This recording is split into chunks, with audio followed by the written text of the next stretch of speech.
Welcome back to Strongman Personal Finance, everybody. Here I am, sitting in my car over lunch. Because I have a job. My God. Why listen to Strongman? He has a job. He's not rich like Jeremy LaFufu and Meet Kevin and Graham Stephan and Andre Deek. Well, guess what, ladies and gentlemen? I wanted to make this video to talk about some criticisms that I see on my channel that are really starting to piss me off. All right?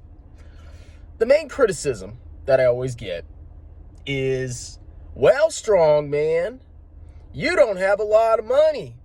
You're not a millionaire.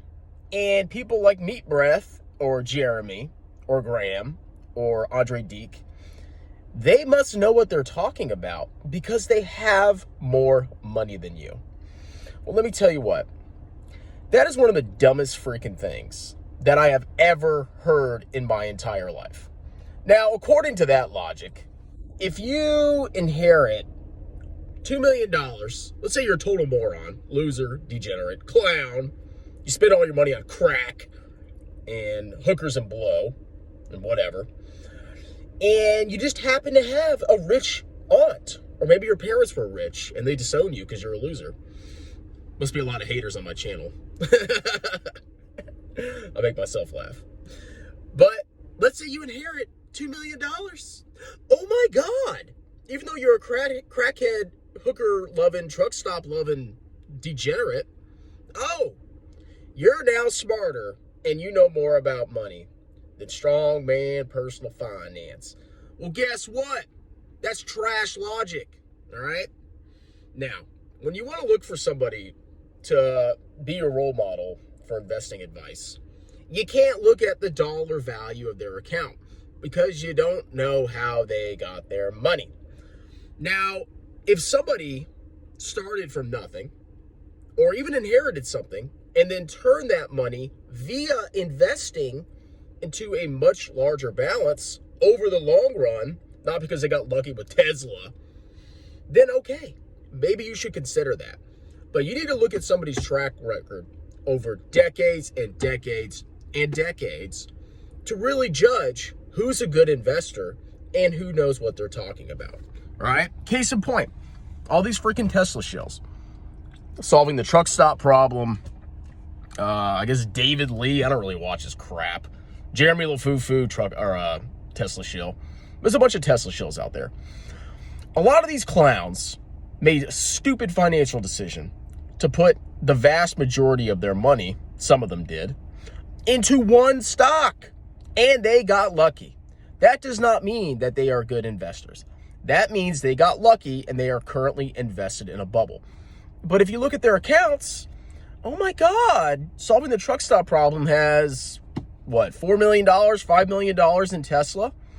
Wow, he must be a freaking genius.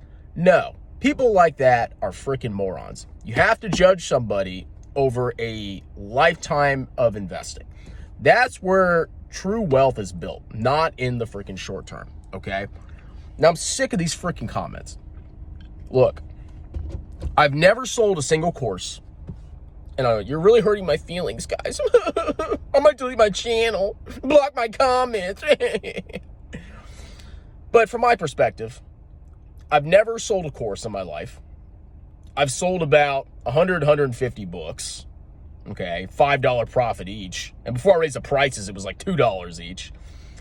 I never had a business, besides I had a tutoring business. I shut that down because I'm a tax man now. I never inherited any money. All I did was live below my means and consistently dollar cost average into tax advantage accounts and total world index funds.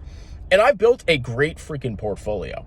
For somebody that hasn't grifted, sold courses, sold lies, I have a ton of money.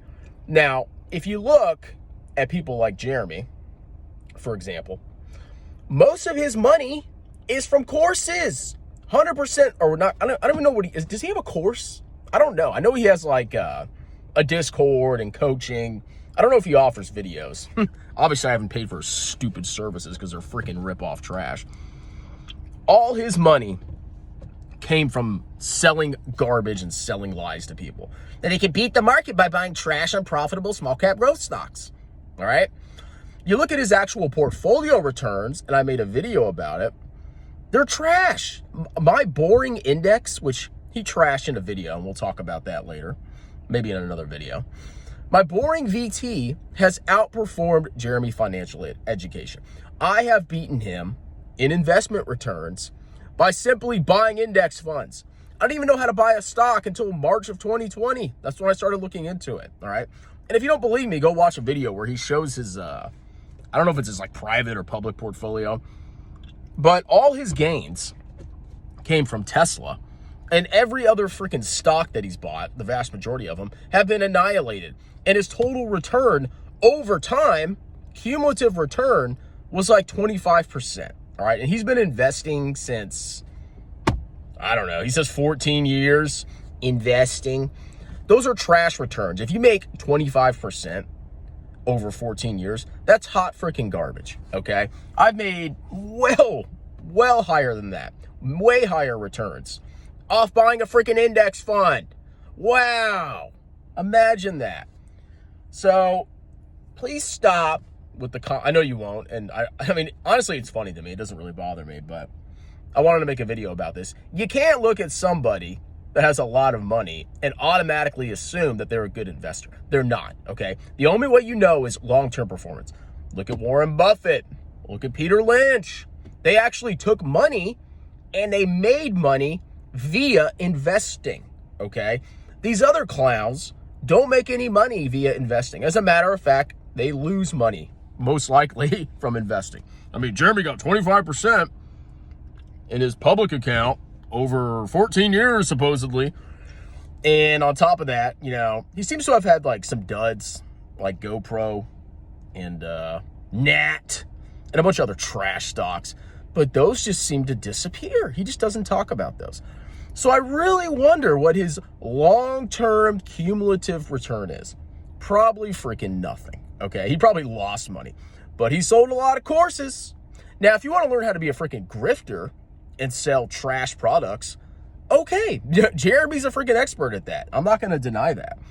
But don't sit here and tell me people like Jeremy and Meat Breath and all these people must know something that I don't about investing. They don't. They're freaking morons, okay? And this goes for all YouTube grifters, you know? Chris Sain, Stockmo. There's a billion of them out there. These people don't know what they're doing. They don't know how to value stocks, okay? I saw Jeremy's buying PayPal. I remember looking at PayPal. I still don't think it's a good buy, but don't quote me on that. I don't know where the stock's at right now. But the guy just, whatever.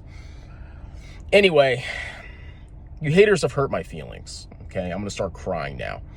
But just listen to my words, okay? Really think about what I'm saying. Because they have a lot of money does not mean they're good investors. It means they know how to make money, probably through grifting, all right? And that's not impressive to me. You don't think I'm smart enough to start a new YouTube channel and, you know, use my accounting skills to, you know, value trash stocks, you know, use my, oh, I'm a CPA, I'm smart. You don't think I could do that if I wanted to, if I was a scumbag? Absolutely, I could grift. I would make a ton of money. I'd set up my own courses, charge $1,000, use my salesmanship skills. It's not hard, okay? This stuff isn't hard. The hard part is building wealth the right way through investing and not freaking grifting off people. Anyway, that's it. You think what you want to think. That's fine. I don't really care at the end of the day. I'm going to keep buying VT for the next 30, 40, 50 years. Don't care. But you keep buying trash stocks because somebody with a lot of money. Oh, he's got a lot of money. He must know what he's talking about. Yeah. Okay. If you didn't make that money from actual investing over decades, no, they're a freaking moron. But that's it. I'll talk to you later. Cheers.